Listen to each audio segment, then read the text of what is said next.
times I've had discussions with colleagues from social care when they kind of describe a lot of these vulnerable young people as those that have risk-taking behaviours.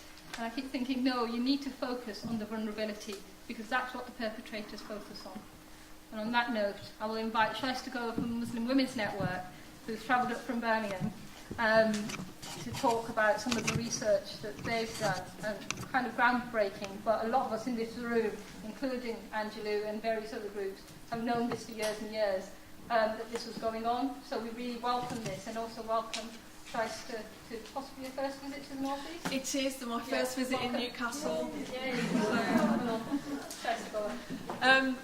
First of all, I'd like to thank Shada really for working so hard to get such a good turnout here on a Monday evening. And that tells me that you also, like myself and Shada, feel that this is a very important issue and it's all of our business. But before I'm really here to talk about the sexual exploitation of Asian girls, to actually say all children are at risk, but our specific research has been about Asian girls, and I'm going around the country doing that. But before I do, I just want to briefly say where I'm from, which is the Muslim Women's Network. There's a leaflet in your pack, and we're the only national Muslim women's organisation in the UK. We're based in Birmingham, and in a nutshell, we're a campaigning and advocacy organisation. We carry out research about the lives and experiences of Muslim women and girls, go to policymakers and say, look, you need to address these gaps, and also do campaigning and awareness raising work within the community. Recently, actually, in January, we set up a faith and culturally sensitive helpline. Again, the card's in there, so do pass that on to other people, and obviously we do awareness raising and workshops, and we're going around the country as well. I myself, I'm doing it also in my personal capacity, raising awareness about the particular vulnerabilities around Asian girls and spotting the signs, and delivering that to social workers, GPs, police, teachers, schools and so on, but also to community groups and to mums as well. I'm going to try in the next sort of 20 minutes or so summarise this piece of research, which is 126 pages long, this report. It's been downloaded more than 4,000 times. But what I realised was actually when I go into the community, when I'm talking to moms, for instance, they're not going to read that report. If you want to download it for free, you just have to type in Muslim Women's Network, Unheard Voices, and it should come up. So we've actually produced a pamphlet, and you've probably got it's like a dark grey pamphlet in your packs. And we try to hand that out as well. So, I've been to Rotherham, been to Bradford, been to Blackburn, was in East London Mosque last week. So we're trying to get around the country as much as we can, and really speaking to professionals, but also just parents in the community as well. But I can't get around everywhere, so one of the ideas that we're exploring at the moment is actually to develop a resource pack in different languages, which you can give out to women's groups and children's centres, so they can kind of play the video, and so I don't need to be everywhere, and just so they know what to do and how to spot the signs and ask for help. But the reason why we did this research was when the Rochdale and Oxford was happening, I was going to government and saying, well, why isn't anyone talking about Eastern European girls, black girls, Asian girls, and no one was actually listening to me. Oh, well, no, they don't get sexually exploited. And obviously you had the media headlines as well, where, again, there was this perception in the media that, girls are respected, Asian girls, and they're not being sexually exploited. So I thought, actually, no one believes us, so we need to actually do a piece of research, collect the case studies, do a report, and that's going to be the only way that anyone actually is going to take any notice. And that's exactly what happened. So we needed to kind of do this piece of research, which we did, and then now everyone now accepts it. But there's lots of people, claiming the moral high ground. And I remember the BNP and the EDL sort of saying, well, look at what all these Asian men are doing to white girls. And I agree with what Vera was saying. Why are we just talking about one type of sexual abuse, which is child sexual exploitation? It's about somehow this piece of sexual abuse is much worse than others, and the others are okay somehow. I think the biggest problem in this country at epidemic levels is child sexual abuse within the family home. And children are at risk, I would say, from men in their own communities, no matter what background the children are from, because they have the best access. And, you have different sexual exploitation models. And what I would say is, and maybe in the different sexual exploitation models, some groups of men are overrepresented, then we need to look at why that is and do some research. So when I go and do talks and I get asked this question, so I'm going to preempt and try and answer it or not answer it, it's like, well, you know, Asian men are disproportionately represented and, you know, all the media stories. And I don't know the answer to that. So is it because media are highlighting only their cases? Because I remember the Yorkshire white men in Yorkshire that were convicted last year and it didn't make headline news. Or is it professionals now are looking for certain types of men of certain backgrounds?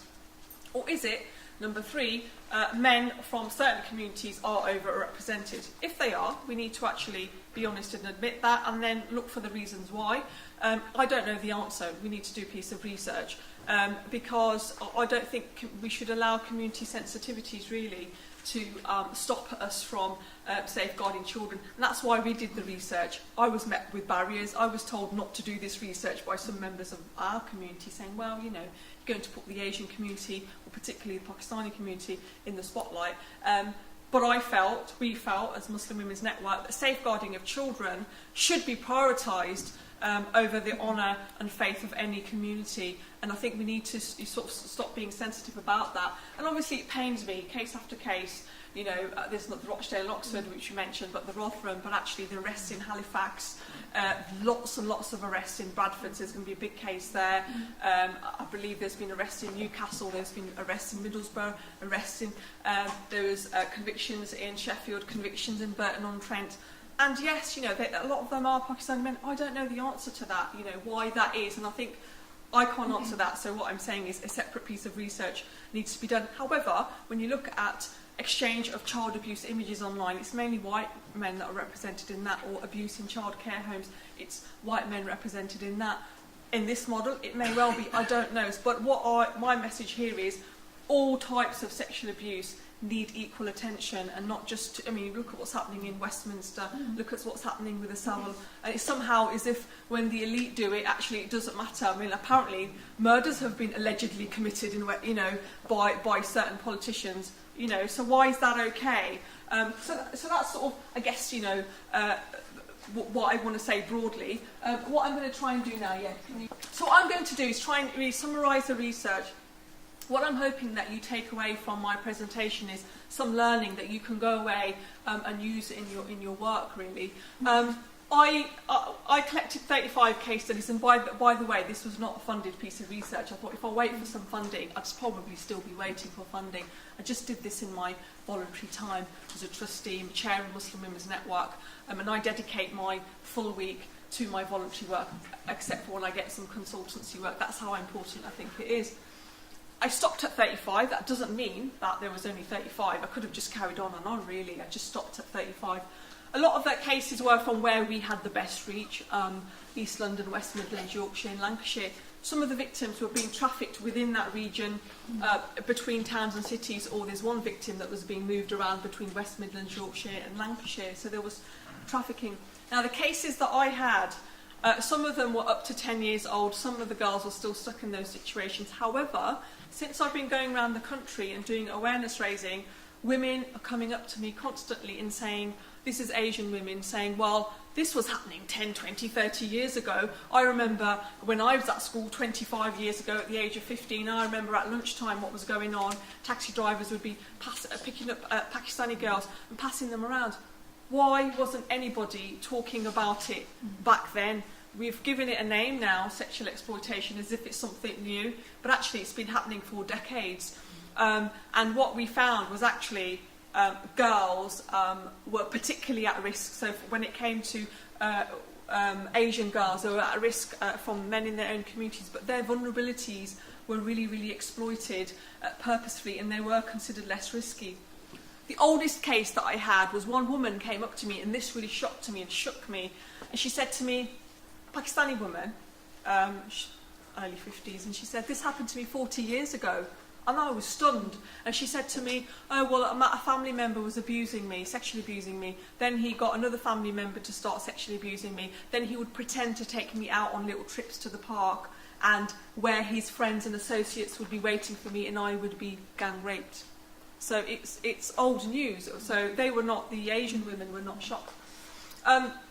as I've said, they were considered a less risky option. So if they're not showing up in your statistics as, health workers, social workers, police, local authority, doesn't mean they're not being sexually exploited. It's just they're not coming forward because of shame and honour. So we need to somehow try to get them to come forward and ask for help. I try to look at, some sort of, try to find out as much as I can about the victims. And the youngest was 9, so Vera is right. We need to actually get in and to schools and talk to children before secondary school and warn them before they get into secondary school.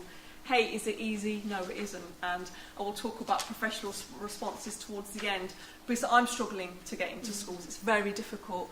The oldest in her 30s now. We had a few adult victims. We keep saying child sexual exploitation.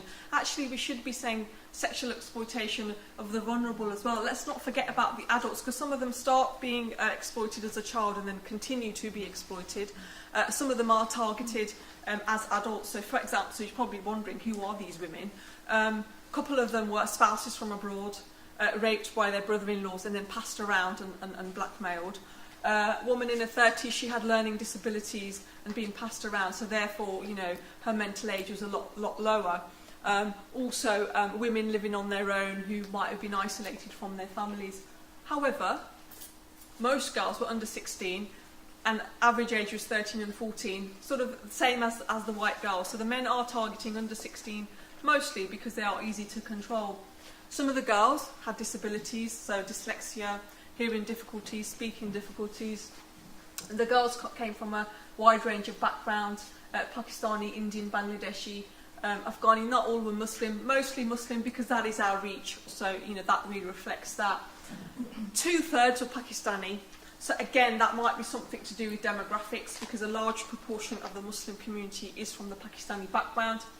A lot of the girls, but not all, had underlying vulnerabilities, although some came from stable backgrounds. But there's domestic violence in the home, quite a conservative, strict upbringing. They might have been at risk of forced marriage.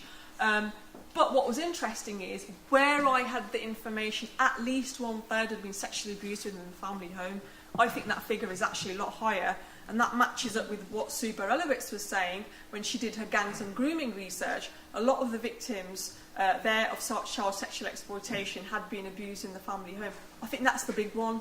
There's a now 2-year inquiry looking at that. I think that is the biggest problem we have in our society, that we all should be really having conferences on more than in child sexual exploitation. Male victims, no one really talks about them. We also came across Asian boys that were victims of child sexual exploitation. I didn't really have the capacity to collect that information. I had just anecdotal evidence where, for example, one boy was gang raped and then he was groomed to become one of the perpetrators, so he would drive the girls around, as an example. But someone actually needs to do that piece of research. The offenders, I wasn't setting out to look at the offenders, but I thought, well, I need to look at the offenders, because if I'm going to do some awareness raising and warn young people, well, I need to know if there's any pattern. And they were from a wide range of backgrounds, Afghani, Bangladeshi, Indian, Pakistani. And there's one case study I couldn't collect, whereas a Somali girl was being sexually exploited by a black Afro-Caribbean male. Couldn't put that in there because the mother wouldn't let me. In the end, she changed her mind. So from a wide range of backgrounds, but again, 2/3 of the Pakistani backgrounds, and we found a pattern. We found that when the girl tended to be Bangladeshi, in most cases the offender was a Bangladeshi man. If it was an Afghani girl, it was mostly an Afghani man. And Pakistani. Where we had the overlap, they had a shared heritage. So, for example, we had an example of a Sikh man who lured a girl to this party to exploit her, and she was Pakistani. Different ethnic backgrounds, but different faith, but the same Asian heritage. So there'd be a shared heritage. Again, we had example of Bangladeshi girl being exploited by Pakistani men, different ethnicity, but the same faith background. And it pains me in a way that lots of people within our Asian community are claiming the moral high ground as well. So obviously we had EDL and BNP saying, well, look, you see white men exploiting Asian girls, and we had some members of the Sikh community saying, well, let's not label them as Asian men, let's call them Muslim men, because Sikhs don't do that. But actually we've come across cases where that is the case. Then we had the Bangladeshi community saying, well, let's not call them Muslim men, let's call them Pakistani men, because it doesn't happen in the Bangladeshi community. I was in Tower Hamlet, I was in East London last week delivering a talk in East London Mosque. We had a lady from Tower Hamlets Social Services. She put up statistics of victims of CSE for the last couple of years. The majority were Bangladeshi girls being exploited by Bangladeshi men, but no one knows of those statistics. And they were asked for under the Freedom of Information Act for that information by media, and when they gave that, they didn't hear back, interestingly. The age range was 15 to 60 plus. I'll give you a quick, this is in the report. Managed to speak to some men anonymously, had to be anonymous because I probably would have been arrested for beating them up or something, because I needed to speak to them, because I needed to find out their tactics. And this young lad goes to me, well, you know, everyone knows what's going on. You get a call, you go to a house, and he told me many stories, and one story I put in, he got a call, went to a house, 15 lads round in the living room, 20-year-old Pakistani girl upstairs, and they were all going upstairs in ones, twos, threes, raping this girl.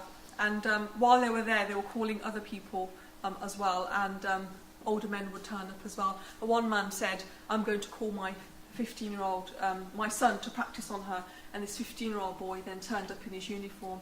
And I said to him, how long was this girl there for? And he said, in 6 hours, 30 men had gone up into that room. And she's brought in on a Monday, Wednesday and a Friday to this particular city from a nearby town.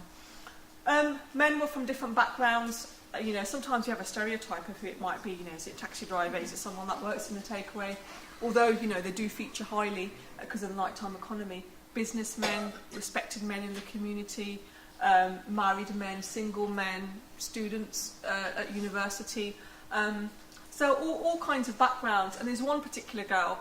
She didn't want to be a Muslim anymore because most of the people that were brought to see her were what she described as visibly religious men having beards and thobes. So what I'm saying is that she can be anybody, and that would apply to in any community. It can be just and we've seen this with the MPs and the celebrities. It can be from any level of society, basically, in any community. I tried to look at, you know, the model of exploitation. A lot of it I found was gang and grooming type, the groups that we see in the media. I did get some online grooming cases, the usual, get befriended on Facebook and then exchange explicit pictures and then get blackmailed. But a lot of it was the older boyfriend model, where I found a link between boys in school and boys that had not long left education. So either boys were being paid in school, or boys hanging around outside school who knew boys in school. So girls' school, they would just hang around outside. And then, you know, the usual older boyfriend dates the younger girl, then blackmails her. And we'll see that in the video that I'll play anyway.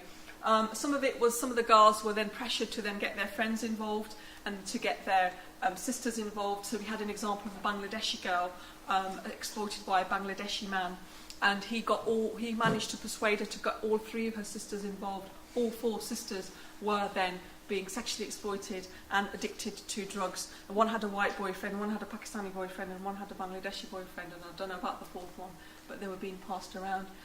Familial abuse was also flagged up, as some of the perpetrators were family members that would then pass the victims around outside of the family. Tactics, obviously, I needed to know the tactics, and not just from the victims, but also the men, because we can go and actually warn young girls. And the young men said, well, you know, we actually target them as soon as they get to secondary school.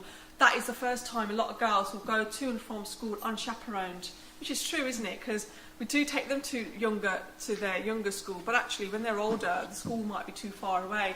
And at the same time, they're going through puberty, they want to be treated like adults, and they want to discover the big wide world, and that is why we target them. They said it's easy, particularly for Asian girls. All you have to say to an Asian girl is, I love you and I'll marry you, because she doesn't want to have that arranged marriage and forced marriage. So that was a particular tactic that they would use. Sometimes they would say to the girls, pretend that you are at risk of forced marriage, pretend that you are subjected to honour-based violence at home. And then if the girls were a little bit older, say over 16, they could be put in a hostel, and then they're accessible 24 hours a day. So what I now say to police and social services and women's groups is, if you do have a forced marriage case, probably is genuine, but you need to ask the questions who is around, who, you know, is there a male members around her, who are her friends, because we actually had one in September, came to us as a forced marriage case, but when we dug deeper, it sounded more like a sexual exploitation case, and here we were putting in a refuge, so we had to kind of warn the refuge. So you need to ask questions. Drugs and alcohols did feature to make them dependent, but not always. But black, brown, shame and honour is in red. That is the main reason why girls do not report. You don't even need drugs and alcohol in a lot of the cases. And obviously their family would be threatened as well, and so on and so forth. Male attitudes were really terrible, so I'm just going to read some of this out. This is actually what young men said to me. Boys think there's nothing wrong with slapping a girl, and girls, girls deserve it. They wear high heels, wear makeup, nice clothes, smell nice, their body language, it's the tone of their voice. We get tempted and then they scream rape. They call it rape afterwards just because they feel dirty. The girls want it, they want to have sex with all the lads, they can't get enough. When their parents find out, they don't want them to find out that they are slags and sluts and pretend they're getting raped. That was the attitude, and it was really difficult for me not to thump them. But that is the reality. And these attitudes don't suddenly come alive at the age of 18 or 19. It starts very young, and that's why school education and parenting is so important. A lot of the barriers to reporting, to be fair, are linked to the tactics, which is around obviously being blackmailed, threats of violence, not being believed, feeling guilty, which is the same as what you've probably seen in the NSPCC report, Bernardo's report. You know, a lot of the girls think that, you know, they love the person, so for example, one of the tactics was, marriages. So some of the men said, well, you know, religion is such a powerful tool that we'll have an Islamic ceremony with the girls, if she's of the Muslim faith, and she will then not leave. Even if she wanted to go and marry who her parents had arranged for her to marry, she will not do it because she will feel attached to us. And had an example of this one girl who rang me up after she read the report and said, I'm a mother of 3, this happened to me 10 years ago. I actually got exploited, but I actually thought he was a single man, didn't know he was married, didn't know he was a drug dealer, didn't know he had kids. I didn't want a forced marriage, and that's why I got lured into it. And then, you know, it started passing me around, got me to steal the family gold. I realised after a year my only way of getting out of it was marrying my cousin who I didn't want to marry. So, you know, so some of them don't recognise their victims, and then disability. I think a piece of research needs to be done around victims with disabilities. Warning signs, to be honest, these are, particularly when I'm doing sort of workshops to parents, I mean, this is similar really across the board. It doesn't matter, you know, what background the victim is from. But I think I am speaking to parents now who are saying, well, I wish... So when I'm doing awareness raising, by the way, I am having mums and aunties come up to me afterwards saying to me, actually, I think my daughter's being sexually exploited, or I think my niece is being sexually exploited. And it's only when they go through this list and there's many, many signs that they are thinking that is actually... And they say, actually, I knew something wasn't right, but I couldn't put my finger on it. We've been questioning, and, you know, we need some help.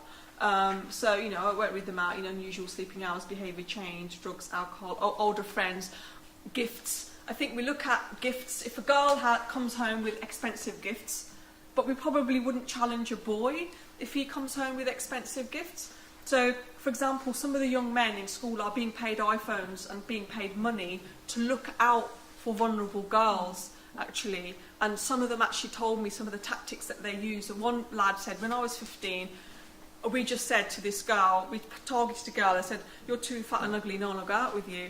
Let her stew for a week, and then a week later, one of the other lads would then ask her out on a date, and then the whole thing around blackmail and sexual exploitation and getting her to do things. Or we'd just spread rumours about somebody and say, oh, you know, she's done this and that, and it was all sexually explicit stuff that she's done with boys, which wasn't true. Spread the rumours, isolate her, then we would become her best friends. Another tactic they gave, I was told, was a taxi driver. By the way, I'm not demonising all taxi drivers. You know, you're going to get bad apples in every profession. But if they wanted to target a girl, they would see her route home, ring up a younger member of the group and say, meet her on the way home from school. And if it's a group of lads, you would have good cop and bad cops. Some of them would bully her, and one of the boys in the group would try and defend her and be the hero and then become her boyfriend. These are important tactics for us to know, so we can speak to our children and say this is what might happen and this is actually the reality of it. Because children aren't going to know what the tactics are unless you tell them. Do you want to go on to the next slide, Sam? Just the arrow down, yeah. Impact, mental health, pregnancy, sexual health problem, the same as really for any victim addictions. The only probably difference is forced marriage and taken abroad. So some of the victims, when the families discovered what was going on, then they're re-victimised and forced into marriage. The community responses weren't very good. There's a lot of denial. This doesn't happen in our community. We had one situation where there was arrest in a particular community and the women were defending the offender, saying they had been possessed by jinn and spirits, that it wasn't their fault, which had to be challenged. A lot of blaming of the victims. Okay, a lot of blaming of the victims about the way that they dress. So some of them would say, and the women would say it as well, it's white girls running around in short skirts. We've had to challenge that and say it's got nothing to do with dress. In fact, some of our victims wore hijab, wore jilbab, the long dress, were fully covered, yet they were being sexually exploited and passed around. So we're trying to challenge that perception because the women are saying it as well. Some of them are obviously forced into marriage. I had a victim who had a hymen repair surgery and then forced into marriage. Some of them are taken abroad and some of them are disowned. So obviously we're going around the country and trying to sort of challenge that. Professional responses, so I am nearly wrapping up now. Really not very good. Police were ignoring signs. We had a situation of a girl rescued from a house and it was clear, we had someone in their 20s would lock her up in the bedroom and then go out to work and then take her out in the evenings. Family reported her missing. She'd been missing for 2 weeks. When the police rescued her, they didn't do anything because she wasn't willing to report. By the way, he was living with his family, mum and dad and brother-in-law, so I don't know how the family didn't realise what was going on and didn't ask the questions. We've had also, by the way, parents reporting sexual exploitation concerns and the girls going missing. The police have said, oh no, we reckon that she's just run away from home because you're too strict and conservative and you're forcing her into marriage. They've refused to look at their concerns of sexual exploitation. We've had a case now where we've actually told the family to go to the Independent Police Complaints Commission because the police would disregard their concerns. Social services, again, ignoring, saying it's a lifestyle choice. Schools won't even let us in. I did some workshops in Birmingham East, and out of 10 or 12 workshops, in 6, the same schools flagged up 6 times. Same school 6 times, rang up the school, they won't let us in, because schools are worried about their reputation. Lack of focus on boys' attitudes. There's a lot of sexual harassment and touching going on in schools. Not just bullying, but actually sexual harassment. Schools are not dealing with it. I think they need to be Ofsteded, and if they're failing to tackle it, they should be failed. Personally, that's what I think should happen. Health professionals missing signs. So I'm actually doing a talk now in a couple of days' time to GPs and practice nurses, because what they will do, there was a girl that went into A&E with glass inside her vagina because they tortured her. No one's asking the questions, how did that get there, basically. You can miss that. This is I've done for the GP, so you can skip that. The big thing I'm going to leave you with, and I've gone, and when I do it when I go around, it's professional curiosity. Basically, we are relying on children to tell us they are being exploited. We can't. Doesn't matter what profession you're from, or if you're parents, we need to be asking the questions. And had I be doing a workshop, I'd be doing one around, in your profession, what can you ask? How can you be professionally curious? But as I'm not, I can't do that part. So now I'm going to play a video.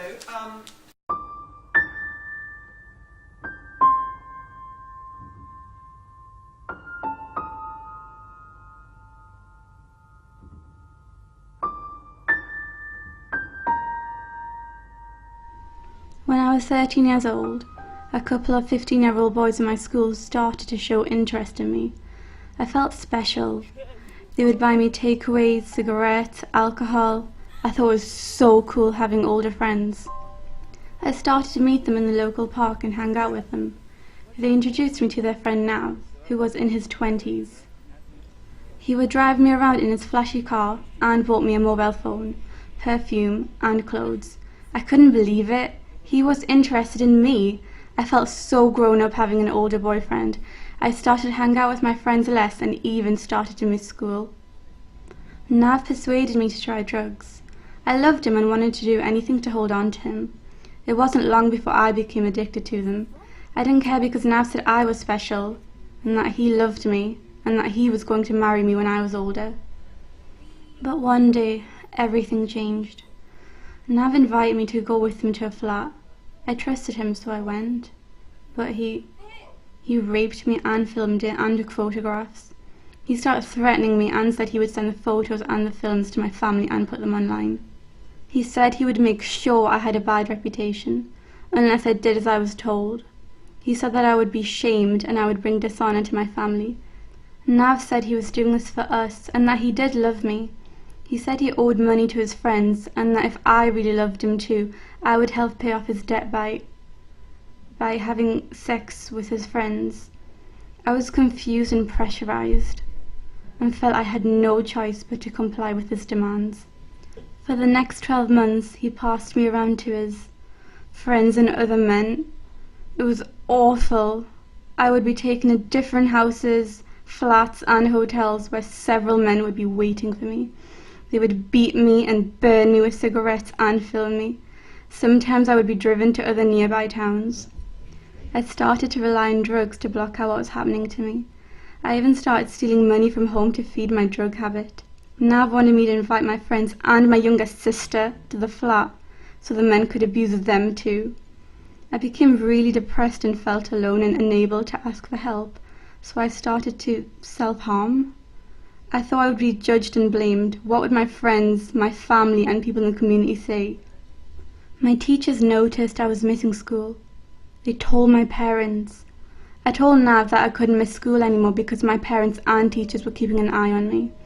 I thought this would be a good reason to have less contact with him, but he just got really angry and said I had to run away from home.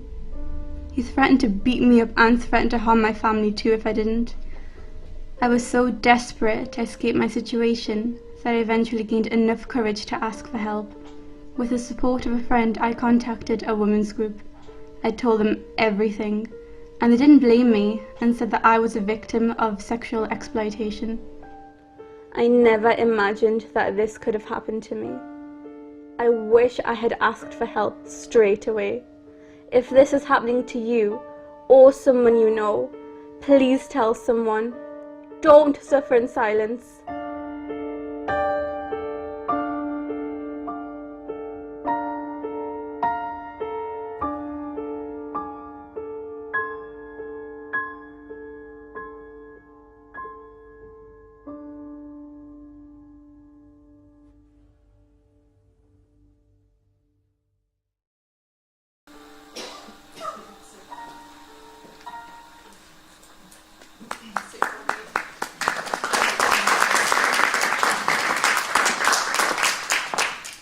Thank you, Shaista. I'm sure everybody would have lots of questions for Shaista in regards to her research and some of her case studies.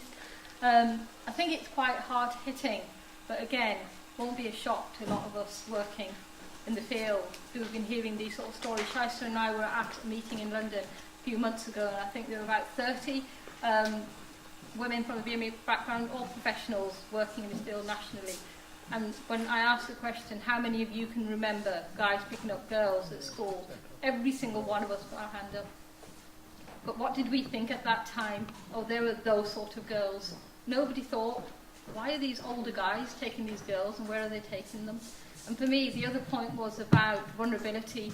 When police officers and social service and local authorities do come across victims or survivors, they think they're rehousing them, putting them in a safe place, and that's where they are the most vulnerable. And this is one of my issues I have with a lot of these national organisations or working around honour-based violence and whatever else. They think, get them away from their big bad parents and from the BME community, but they take them away from a lot of their support networks, but also a lot of these young people, because it's boys as well as girls, haven't had the experiences that most teenagers have had in terms of relationships. And I think for me this is another challenge for our community, where we need to be having conversations with our young people about healthy relationships and, dare I say, about sex. And I know the Imam's here, and I'm not going to put him up to kind of talk about Islam and what it says about exploitation, because whether it's the Imam, whether it's your priest, whether it's the rabbi, whether it's the father at the vicarage, all of them will say to you, the Bible, the Torah, everybody says exploitation of women and violence against children, all that is wrong. I don't know any religion that says it's right, but it's some of the perpetrators within that religion that kind of carry out these acts. I'm going to very quickly ask Chris McCurley from Ben Hall Bell to come and talk some about the legal issues that we have, because there's a lot of talk about victims and kind of listening to the voices of victims and survivors, but unfortunately a lot of victims don't necessarily have the access to justice that they should do. Chris is just going to talk for a few minutes about that. Even in recent times I've had discussions with colleagues from social care when they kind of describe a lot of these vulnerable young people as those that have risk-taking behaviours. And I keep thinking, no, you need to focus on the vulnerability, because that's what the perpetrators focus on. And on that note, I will invite Shaista Gohir from the Muslim Women's Network, who's travelled up from Birmingham, to talk about some of the research that they've done, and kind of groundbreaking, but a lot of us in this room, including Angelou and various other groups, have known this for years and years, that this was going on. So we really welcome this, and also welcome Shaista to possibly your first visit to the North East. It is my first visit in Newcastle. First of all, I'd like to thank Shada really for working so hard to get such a good turnout here on a Monday evening. And that tells me that you also, like myself and Shada, feel that this is a very important issue and it's all of our business. But before I'm really here to talk about the sexual exploitation of Asian girls, to actually say all children at risk, but our specific research has been about Asian girls, and I'm going around the country doing that. But before I do, I just want to briefly, I thought actually no one believes us, so we need to actually do a piece of research, collect the case studies, do a report, and that's going to be the only way that anyone actually is going to take any notice. And that's exactly what happened. So we needed to kind of do this piece of research, which we did, and then now everyone now accepts it. But there's lots of people, claiming the moral high ground. And I remember the BNP and the EDL sort of saying, well, look at what all these Asian men are doing to white girls. And I agree with what Vera was saying. Why are we just talking about one type of sexual abuse, which is child sexual exploitation? It's about somehow this piece of sexual abuse is much worse than others, and the others are okay somehow. I think the biggest problem in this country at epidemic levels is child sexual abuse within the family home. And children are at risk, I would say, from men in their own communities, no matter what background the children are from, because they have the best access. And you have different sexual exploitation models. And what I would say is, and maybe in the different sexual exploitation models, some groups of men are overrepresented, then we need to look at why that is and do some research. So when I go and do talks and I get asked this question, so I'm going to preempt and try and answer it or not answer it, it's like, well, Asian men are disproportionately represented and, all the media stories. And I don't know the answer to that. So is it because media are highlighting only their cases? Because I remember the Yorkshire white men in Yorkshire that were convicted last year and it didn't make headline news. Or is it professionals now are looking for certain types of men of certain backgrounds? Or is it, number 3, men from certain communities are overrepresented? If they are, we need to actually be honest and admit that, and then look for the reasons why. I don't know the answer. We need to do a piece of research, because I don't think we should allow community sensitivities really to stop us from safeguarding children. And that's why we did the research. I was met with barriers. I was told not to do this research by some members of our community, saying, well, you're going to put the Asian community, or particularly the Pakistani community, in the spotlight. But we felt, as Muslim Women's Network, that safeguarding of children should be prioritised over the honour and faith of any community. and I think we need to sort of stop being sensitive about that. And obviously it pains me, case after case, you know, there's not the Rochdale and Oxford, which you mentioned, but the Rotherham, but actually the arrests in Halifax, lots and lots of arrests. Say where I'm from, which is the Muslim Women's Network. There's a leaflet in your pack, and we're the only national Muslim women's organisation in the UK. We're based in Birmingham, and in a nutshell, we're a campaigning and advocacy organisation. We carry out research about the lives and experiences of Muslim women and girls, go to policymakers and say, look, you need to address these gaps, and also do campaigning and awareness raising work within the community. Recently, actually, in January, we set up a faith and culturally sensitive helpline. Again, the card's in there, so do pass that on to other people. And obviously we do awareness raising and workshops, and we're going around the country as well. I myself, I'm doing it also in my personal capacity, raising awareness about the particular vulnerabilities around Asian girls and spotting the signs, and delivering that to social workers, GPs, police, teachers, schools and so on, but also to community groups and to mums as well. I'm going to try in the next sort of 20 minutes or so summarise this piece of research, which is 126 pages long, this report. It's been downloaded more than 4,000 times. But what I realised was actually when I go into the community, when I'm talking to moms, for instance, they're not going to read that report. If you want to download it for free, you just have to type in Muslim Women's Network, Unheard Voices, and it should come up. So we've actually produced a pamphlet, and you've probably got it's like a dark grey pamphlet in your packs. We try to hand that out as well. So, you know, I've been to Rotherham, been to Bradford, been to Blackburn, was in East London Mosque last week. So we're trying to get around the country as much as we can, and really speaking to professionals, but also just parents in the community as well. But I can't get around everywhere, so one of the ideas that we're exploring at the moment is actually develop a resource pack in different languages, which you can give out to women's groups and children's centres, so they can kind of play the video, and so I don't need to be everywhere, and just so they know what to do and how to spot the signs and ask for help.